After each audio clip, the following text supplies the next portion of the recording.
Well, hey everybody, and Merry Christmas Eve. Yeah, all right, 2019. Before you know it, 2020 is going to be right around the corner. So for Thanksgiving, I just decided to do an English roast. For Christmas, I'm deciding to deep fry my turkey. Well, a turkey. Anyway, I would like to say, if you've never deep fried a turkey before, it is a fantastic way to cook a turkey. A couple things you need to know before you do cook the turkey. Peanut oil is what I use. I always make sure it's about 375. Depending on how big your turkey is, you want to take it per so many minutes per pound. When I did my 12 pounder, I did it 375 for about 35 minutes. You can really start seeing the turkey kind of lift up. And that's when it starts to float a little bit, you know it is getting closer to being done. Couple of points you got to remember. Number one, make sure it's defrosted. It's got to be totally thawed out. Number two, defrost the turkey. No water whatsoever on this turkey. I do brine my turkeys for 24 hours before I do cook it. I keep it refrigerated, of course. This is after it's defrosted. I do use a lot of different things. Austin Brothers beer. I like dark beer. I use a lot of spices in with the beer. I like adding also, while it is soaking in the beer overnight, couple of 7-Ups.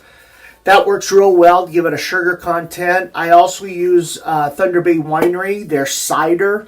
The apple one, it gives it a great flavor inside of it also. When I pull it out, I always make sure it's drained out really, really good. Flip it upside down, get that water all out of it. Paper towel it, just make sure she's totally dry. I even let it set on its holder for at least 20 minutes, just keep turning it.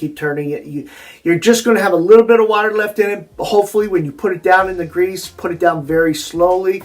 But yeah, you want no water, no frozen turkeys, nothing like that.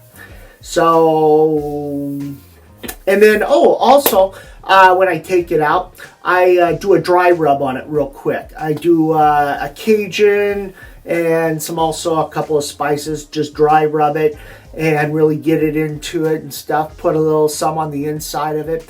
They also say if you cut a whole onion, cut it in half and put it inside that turkey, it will help not scorch the oil. I didn't do it this time, but I'm going to do it next time. Hope it helps you guys out. I always like letting it set in the big old kettle that I'm frying it in. Of course, when I take it out, I always get all the water out of it and everything. But all the plastic has got to go. No giblets inside of it, everything. The little pop top, pull it off. The holder for it, pull that off. Austin Brothers beer. Alpena Amber. Yeah, very good beer. Like I said, I hate wasting beer, but got to give kudos to Austin Brothers, Alpena, Michigan. They make fantastic beer. So, oh man.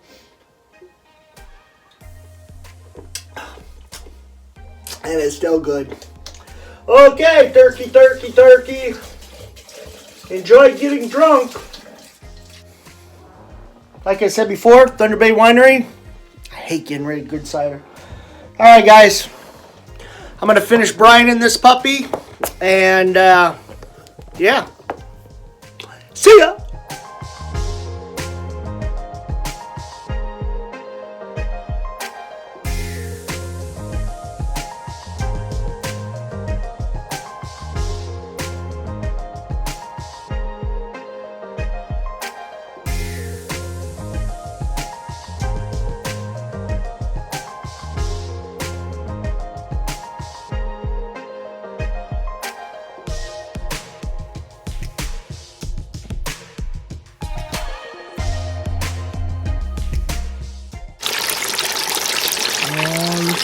turkey. It's looking so good.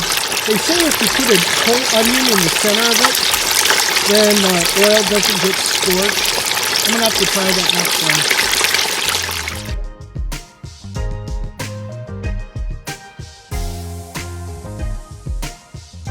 Not recommend wearing shorts and Tevas unless you've done like a bazillion turkeys, you know.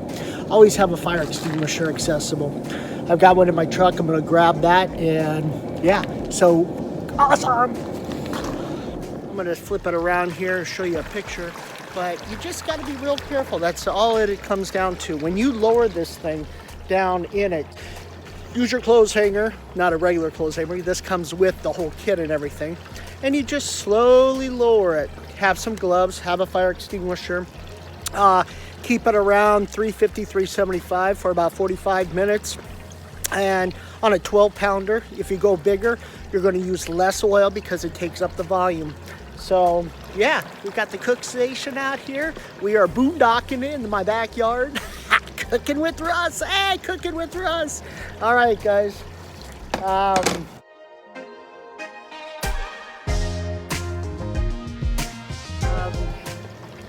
Yeah, dinner time should be about 2:33. All right, guys, peace out. Be safe.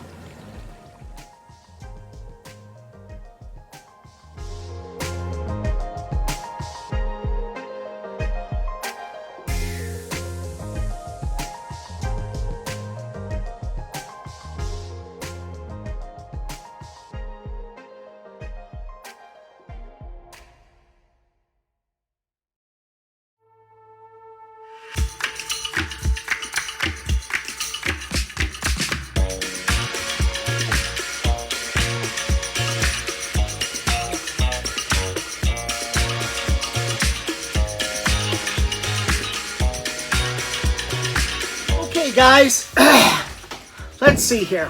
Where did I stop from before?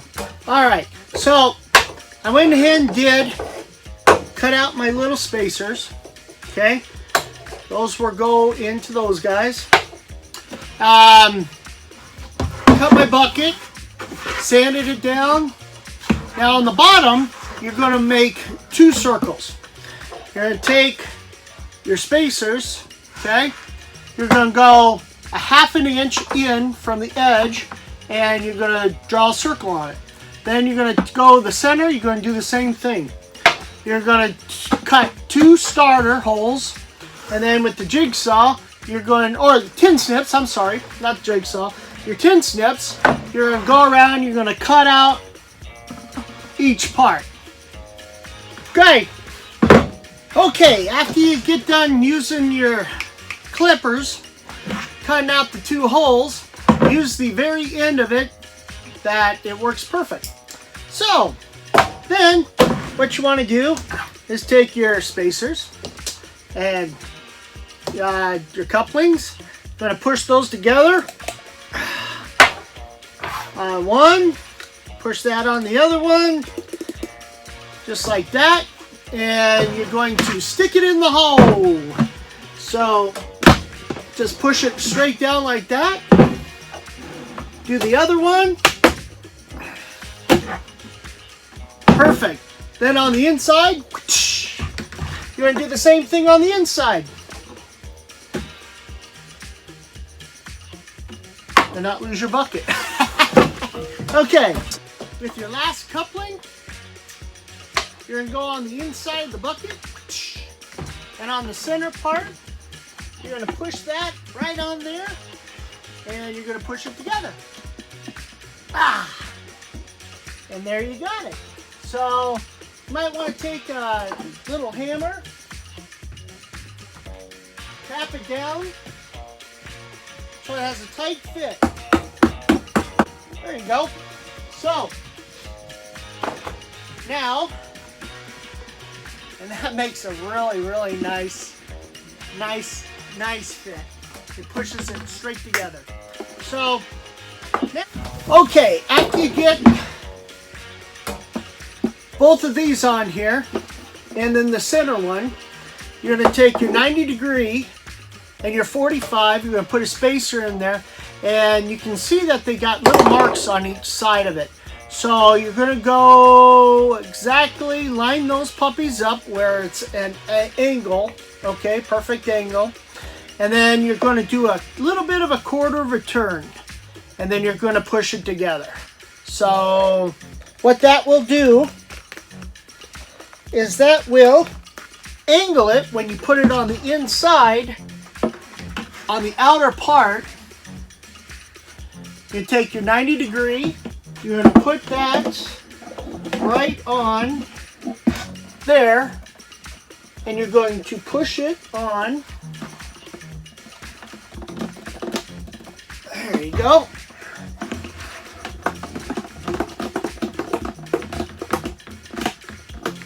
There you go. And then you're going to spin your elbow to where it's right against the bucket. So then when it does this oscillating thing. So when you hook your shop vac up, it's going to be sucking through. And then your other one, like I said, it's going to do that oscillating thing.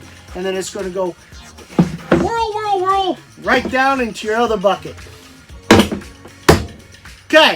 Okay, after you get the 45 and the 90 in there, what you're going to want to do is measure where it is, and then you're going to take a little screw, and then you're going to screw it into the side of the bucket just to help hold that against the bucket.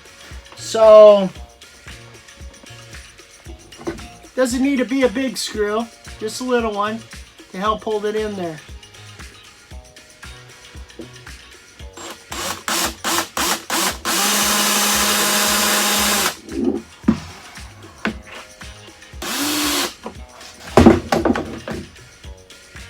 And I'm right on.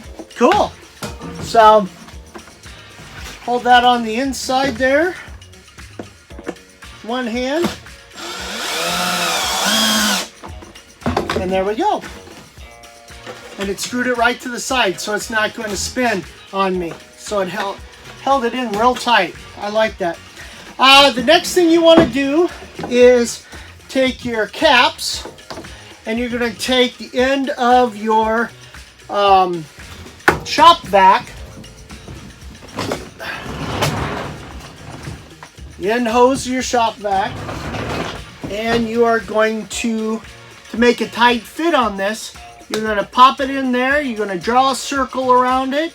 You're going to cut that out, and with a, he says with a Dremel tool, what you want to do is just so it's a tight fit. The nice thing about the rubber part of it is going to really hold in there nicely. So when you do pop that on there.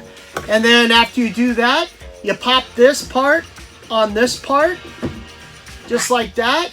And you're going to cinch down with the clamp, and you're done. You put this part on there, and there you got it. So you're going to want to do that on both of your caps, because this one is going to, like I said, go to your, this one. This one is your shop vac, the center one. Pop that in there. This one is going to go from all your woodworking tools. Well, I hope this helped you guys. I'm going to finish this up, and thanks for joining me. I hope this kind of helps you, gives you some idea on how to finish things up. Give me thumbs up, comment. I'm going to splice all these little things together, and like I said, if I had a GoPro, I could have did it all at once. All right, guys. Peace out. See ya.